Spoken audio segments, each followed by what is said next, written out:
The Stage Deli smelled like the hallway in my grandmother's Brooklyn apartment house. Chicken soup with undertones of garlic and overtones of celery and dill. 2 corned beef on rye, I shout, 1 with mustard, a tongue sandwich on rye, trim the schlong, and if you don't, I return in 15 minutes and I want my tip back.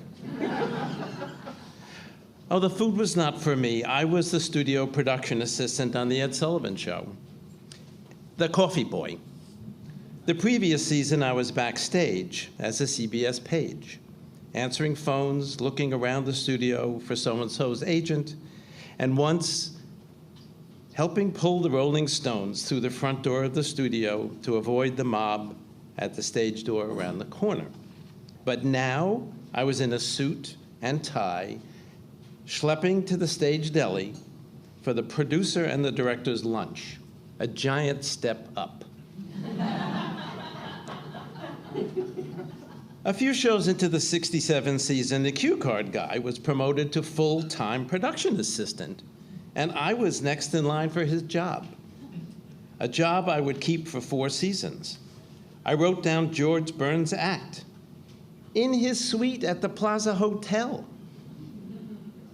I sat at the coffee shop next to the theater with Sid Caesar, who told me someday I'd be a producer. I put Joan Rivers' routine on cards 12 times. She gave me a generous tip after every appearance and invited me to see her act downstairs at the upstairs. And at the end of my first season, she thanked me with a weighty, solid silver pen. And then there was the time Lainey Kazan sang Joni Mitchell's Both Sides Now. A song way out of this great jazz singer's repertoire. A song whose lyrics do not repeat. She needed cue cards, and she needed glasses. Which meant the letters on the cue cards had to be 4 inches tall. Which meant there were 10 stanzas of clouds and loves and life's illusions in 4-inch high letters, occupying dozens of cards. Cue cards are written on 22-inch by 28-inch poster board. You punch 2 holes at the top and use loose leaf rings to hold them together so you can flip them.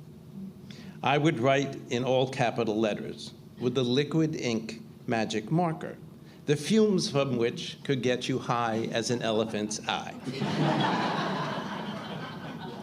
The lyrics from Both Sides Now must have weighed 100 pounds. And of course, Lainey was not going to stand frozen. The choreographer had given her traveling all over the stage. I had to know which of 3 cameras had the shot in any given moment so I wouldn't get in the picture as Lainey, well, ran around the stage. Dress rehearsal went great. I learned where to position myself, but the cards were so heavy, the binder rings were cutting through them. I sent for reinforcements, those little lifesavers you lick and stick on the... As the clock struck 8 on Sunday night, the Ed Sullivan Show was live across America. During the final commercial break, Lainey Kazan comes out to her mark, as do I. 60 seconds later, Mr. Sullivan reads his introduction from a teleprompter. Music starts, and here we go. Rows and flows of angel hair,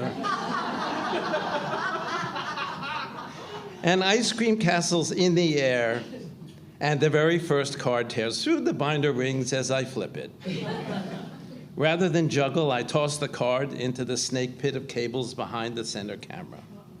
Now I'm ducking under camera lenses to keep in front of Lainey. I'm reading lyrics upside down to know when to flip and the cards and ripping them once she's sung the lyrics. And by the end, cards are scattered everywhere.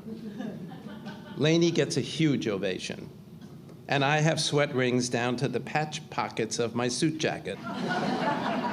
But I am officially in show business.